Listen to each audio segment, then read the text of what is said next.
بسم اللہ الرحمن الرحیم۔ امید کرتے ہیں جی آپ تمام لوگ خیریت سے ہوں گے۔ تو چلیے جو مشق ہے اس سے شروع کرتے ہیں۔ پہلا چیپٹر ہے ہمارے پاس، تو پہلا ایم سی کیوز ہے لفظ قرآن کا معنی ہے، تو اس کا الف جواب درست ہے، کثرت سے پڑھی جانے والی کتاب۔ دوسرا سوال ہے، تمام مسلمانوں کو ایک قرات اور لہجے پر متفق کرنے والی شخصیت ہیں؟ حضرت عثمان غنی۔ بے جواب درست ہے۔ کس جنگ میں قرآن مجید کے حفاظ کرام کثیر تعداد میں شہید ہوئے؟ تو جنگ یمامہ ہمارے پاس جو ہے وہ اس کا الف جواب درست ہے۔ حکومتی سرپرستی میں حضرت ابوبکر صدیق رضی اللہ تعالیٰ عنہ کی طرف سے قرآن مجید کی تدوین کے لیے سربراہ مقرر کیے گئے؟ تو اس کا جواب ہے حضرت زید بن ثابت رضی اللہ تعالیٰ عنہ۔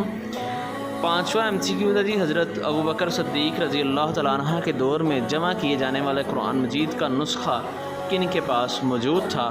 بے جواب درست ہے، حضرت حفصہ رضی اللہ تعالیٰ عنہ کے پاس۔ مختصر جواب دیں تو جی پہلا سوال ہے ہمارے پاس، قرآن مجید کا مختصر تعارف قلم بند کریں۔ تو یہ ہمارے پاس پہلا جو سوال ہے اس کا جواب جو ہے وہ ہم نے لکھا ہے جی کہ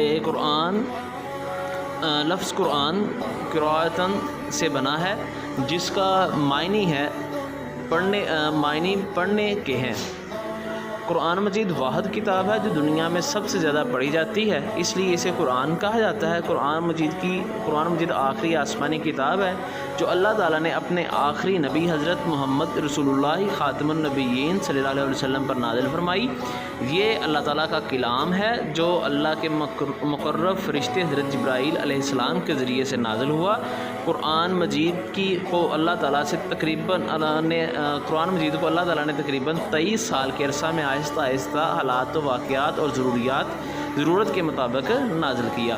تو دوسرا سوال جو ہے وہ ہمارے پاس ہے جی، قرآن مجید ایک عالمگیری کتاب ہے، وضاحت کریں۔ تو اس کا جواب ہے جی، قرآن مجید اللہ تعالیٰ کی آخری اور عالمگیر کتاب ہے، جس طرح نبی کریم خاتم النبیین صلی اللہ علیہ وسلم اللہ تعالیٰ کے آخری نبی ہیں اور آپ کی رسالت تمام جہانوں کے لیے ہے، اسی طرح آپ خاتم النبیین صلی اللہ علیہ وسلم پر نازل ہونے والی کتاب بھی تمام برینہ انسان کے لیے جو ہے وہ رشد و ہدایت کا سرچشمہ ہے۔ قرآن مجید کسی خاص قوم یا وقت کے لیے نہیں بلکہ قیامت تک کے تمام انسانوں کے لیے رہنمائی کا ذریعہ ہے۔ تو تیسرا سوال ہے ہمارے پاس، مختصر قرآن مجید کے قیامت تک کے لیے محفوظ ہونے کی وجہ بیان کریں جی۔ تو اس کا جواب ہے، قرآن مجید قیامت تک آنے والے انسانوں کے لیے ہدایت اور رہنمائی کا ذریعہ ہے، چنانچہ اللہ تعالیٰ نے اس کی حفاظت کا ذمہ لیتے ہوئے ارشاد فرمایا، اِنَّا نَحْنُ نَزَّلْنَا الذِّكْرَ وَإِنَّا لَهُ لَحَافِظُونَ۔ بے شک ہم نے اس ذکر قرآن کو نازل فرمایا ہے اور بے شک ہم ہی اس کی ضرور حفاظت فرمانے والے ہیں۔ تو چوتھا سوال ہے یہ ہمارے پاس، قرآن مجید کا اعجاز جو ہے وہ تحریر کریں۔ تو اس کا اعجاز ہے جی کہ یہ کتاب قیامت تک آنے والے انسانوں کے لیے رشد و ہدایت اور رہنمائی کا ذریعہ ہے۔ قرآن مجید کا معجزہ ہے کہ اسے پڑھنے والا اکتاہٹ کا شکار نہیں ہوتا بلکہ اسے ہر لمحہ نئی لذت اور سرور حاصل ہوتا ہے۔ تو پانچواں اور آخری سوال ہے جی، عہد رسالت میں تدوین قرآن مجید کی وضاحت کریں۔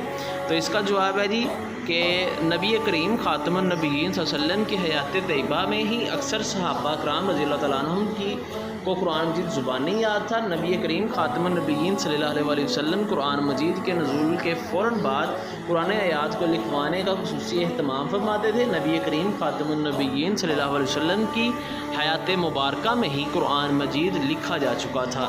عہد رسالت میں قرآن مجید عموماً پتھروں کی اون سیلوں، چمڑے، کھجور کی چھال اور اونٹ کے شانے کی ایسی ہڈیوں پر لکھا جاتا تھا جو خاص اسی مقصد کے لیے تیار کی جاتی تھی۔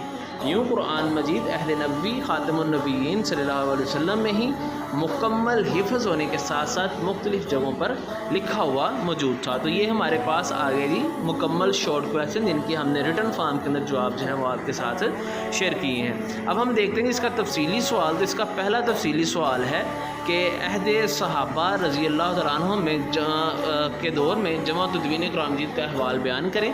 تو اس سوال کا جو جواب ہے وہ ہم پڑھتے ہیں جی آپ کے ساتھ مکمل، آپ بھی ان کو ہیڈنگ کے ساتھ جو ہے وہ دیکھ لیجئے گا۔ تو اس کی پہلی ہیڈنگ ہے جی عہد ابوبکر صدیق میں حفاظت قرآن مجید۔ تو یہاں سے ہم شروع کرتے ہیں نبی کریم خاتم النبیین صلی اللہ علیہ وسلم کی زندگی میں اگرچہ قرآن مجید مختلف کتابی شکلوں میں موجود تھا، تاہم حکومتی سرپرستی میں قرآن مجید کی نشر و اشاعت کا آغاز نہیں ہوا تھا۔ قرآن مجید کو سرکاری سرپرستی میں جمع کرنے کی ضرورت حضرت ابوبکر صدیق رضی اللہ تعالیٰ عنہ کے دور میں اس وقت محسوس ہوئی جب جنگ یمامہ میں قرآن مجید کے سینکڑوں حفاظ کرام شہید ہو گئے۔ اللہ تعالیٰ کی مدد سے مسلمانوں کو اس جنگ میں فتح نصیب ہوئی، تاہم اس وقت یہ محسوس کیا گیا کہ اگر مستقبل میں اسی طرح حفاظ کرام شہید ہوتے رہے تو کہیں قرآن مجید کا کوئی حصہ ضائع نہ ہو جائے۔ حضرت ابوبکر صدیق نے حضرت عمر فاروق اور دیگر جلیل القدر صحابہ کے مشورے سے قرآن مجید کی جمع و تدوین کا آغاز کیا۔ حضرت ابوبکر صدیق رضی اللہ تعالیٰ عنہ نے صحابہ کرام رضی اللہ تعالیٰ عنہ کے مشورے سے مشہور قاری حضرت زید بن ثابت کو اس عظیم کام کی تکمیل کے لیے منتخب کیا۔ اگلا ہمارے پاس پیرا آ گیا جی کہ حضرت ابوبکر صدیق رضی اللہ تعالیٰ عنہ کے حکم سے حضرت زید کے پاس جو تمام چیزیں جمع کروا دی گئیں جن پر حضور خاتم النبیین صلی اللہ علیہ وسلم نے اپنے خاص اہتمام جمع کروا دی، اپنے خاص اہتمام سے آیات اور صورتیں لکھوائی تھیں۔ اس کے بعد منادی کرا کے وہ تمام تحریریں بھی اکٹھی کر لی گئیں جو مختلف صحابہ کرام نے اپنے پاس محفوظ رکھی ہوئی تھیں۔ حضرت زید رضی اللہ تعالیٰ عنہ کا یہ طریقہ تھا کہ وہ ایک آیت کو لکھنے سے پہلے اسے تحریری مجموعے میں دیکھتے، پھر آیات کی ترتیب کے لیے حفاظ کی یادداشت سے اس کا مقابلہ کرتے، پھر اسے لکھتے اور پھر حفظ یا صرف تحریر پر جمع نہیں کرتے تھے بلکہ دونوں کی تصدیق ضروری تھی۔ اس کمال احتیاط اور مقابلے اور تصحیح کے بعد قرآن مجید ایک کتابی شکل میں یکجا کیا جو عبارت، الفاظ اور ترتیب ہر لحاظ سے وہی قرآن تھا جو حضور خاتم النبیین صلی اللہ علیہ وسلم اپنے نازل ہوا اور بے شمار صحابہ کرام کو یاد تھا۔ قرآن مجید کا یہ نسخہ جسے مصحف کہتے ہیں حضرت ابوبکر صدیق رضی اللہ تعالیٰ عنہ کے پاس رہا اور ان کی وفات کے بعد حضرت عمر فاروق رضی اللہ تعالیٰ عنہ کے پاس رہا۔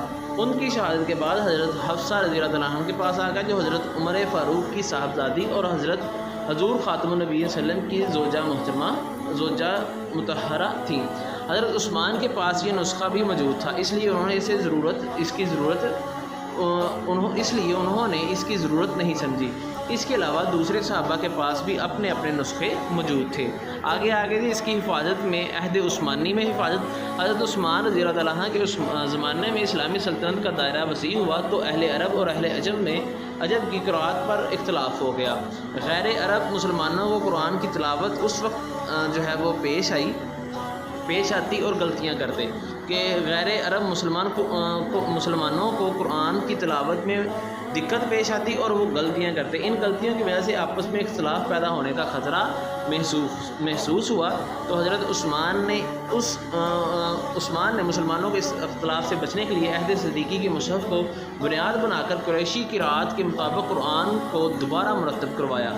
ایک صحیفہ مدینہ میں رکھا گیا اور ایک صحیفہ ہر صوبے کے مرکز میں بھیجا گیا۔ حضرت عثمان رضی اللہ تعالیٰ عنہ کو اس کارنامے کی وجہ سے جامع القرآن کہتے ہیں۔ آج تک قرآن مجید اسی شکل میں موجود ہے جسے حضرت عثمان رضی اللہ تعالیٰ عنہ نے مدون کروایا تھا، یعنی کہ ترتیب دلوایا تھا۔ اب ان کے جو ہیں وہ مکمل طور پہ جو PDF اور JPG فارم کے اندر جو پکس ہم نے اپلوڈ کی ہیں ان کا لنک جو ہے وہ نیچے ڈسکرپشن میں ہے، جس سے آپ جو ہے وہ دیکھ کے ان کو جو ہے وہ ڈاؤن لوڈ کر سکتے ہیں اور ان کو جو ہے وہ آپ سیو کر سکتے ہیں۔